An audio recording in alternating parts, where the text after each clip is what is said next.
অনেক মুফতি, মাওলানা, হুজুর, হাফেজ, আলেম অনেকেই আমাকে নক দিচ্ছে। হ্যাঁ, আমার প্রেম হচ্ছে গিয়ে সূরা মুলুকের সাথে। আমি আকিকা দিয়ে আমার নাম পরিবর্তন করেছি। আমার নাম এখন, আমি অনেক রোমান্টিক, আমি নিজেটা নিজেই বলি। হয় আমি চাইলে আমি আমার জামাইকে রোমান্টিক বানায় নিতে পারবো। ধার্মিক ছেলে খুঁজে পেলে বিয়ে করবেন, এরকম সিদ্ধান্তের কারণটা কি আসলে? এই সিদ্ধান্তটা আসলে আমি না, সমগ্র মুসলিম বিশ্বের প্রতিটা মুসলিম ছেলের এবং প্রতিটা মুসলিম মেয়ের এই স্বপ্নটা থাকে।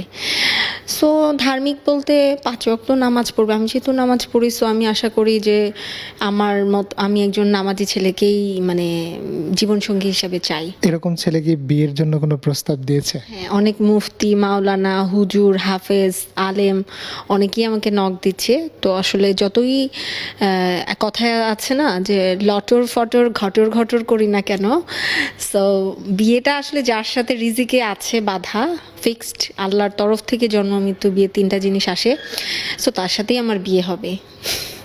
ছবি জঙ্গনে থাকার পরেও ধর্মীয় বিষয় নিয়ে কতটা আগ্রহ এরকম? আমি শোবিজ অঙ্গনে বলতে আমি যে কোনো পেশাতেই থাকি না কেন, আমি একজন মুসলিম। আমার নামাজ এবং আমার সহিশুদ্ধ হাদিস, কোরআন তেলাওয়াত এইগুলো তো কন্টিনিউ থাকবে ইনশাল্লাহ। এগুলো ফার্স্ট প্রায়োরিটি। তারপরে এইগুলো ঠিক রেখে, আল্লাহর ইবাদত ঠিক রেখে তারপর আমি কাজকর্ম করি। আরেকটা কথা শুনেছি আমরা যে আপনি সূরা পড়ে ঘুমাতে চান, এই বিষয়টা নিয়ে একটু বলবেন আমার? হ্যাঁ, আমার প্রেম হচ্ছে গিয়ে সূরা মুলুকের সাথে। আমি সূরা মুলুক পড়তে খুবই ভালোবাসি এবং সূরা ইয়াসিন সূরা পড়তে খুব ভালোবাসি। প্রতি রাতে আমি সূরা ইয়াসিন আর সূরা মুলুক পড়ে তারপর ঘুমাই। আপনি তো বিয়ের জন্য ধার্মিক পাত্র খুঁজছেন, কিন্তু পাত্রের যদি আপনার নাম নিয়ে কোনো অভিযোগ থাকে তখন কি করবেন? হয়তো আপনি জানেন না, আমি আকিকা দিয়ে আমার নাম পরিবর্তন করেছি। আমার নাম এখন আয়েশা বিনতে Asad. Double million offer, Walton fridge কিনে পেতে পারেন 20 লক্ষ টাকা, রয়েছে কোটি কোটি টাকার নিশ্চিত উপহার। আগে ছিল প্রিয়াঙ্কা জামান। যেহেতু লং টাইম আমি মিডিয়াতে কাজ করছি, ছোটবেলা থেকেই নাম হয়তো এখন একটু লেট হবে সবার এই নামে অভ্যস্ত হতে, আয়েশা। আমি আগেই আমার নাম চেঞ্জ করে নিয়েছি। সো আলহামদুলিল্লাহ, আপনাদের এটা নিয়ে কোনো টেনশনের কারণ নাই। বিয়ের পর প্ল্যান কি? বিয়ের পরে প্ল্যান হচ্ছে উমরা করব, হজ করব, তারপর জামাইকে নিয়ে অনেক জায়গায় ঘুরবো। এবং আমার যে জামাইয়ের পরিবার, মানে আমি বাংলা ভাষায়, খাঁটি বাংলা ভাষায় বললাম জামাই, আমি চাইলে হাজব্যান্ডও বলতে পারতাম, বাট এটাতে আমি কমফোর্ট না।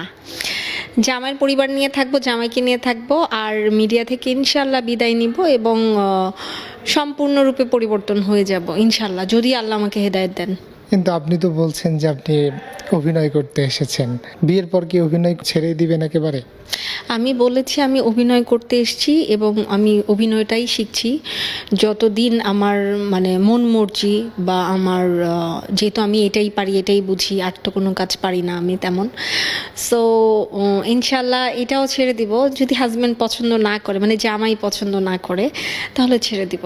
আর জামাই পছন্দ করলেও আমি ছেড়ে দিব, কারণ আমি বিয়ের পরে আমি আমার শ্বশুরবাড়ি এবং শ্বশুরবাড়ির সবাইকে নিয়ে আমি ব্যস্ত থাকতে চাই।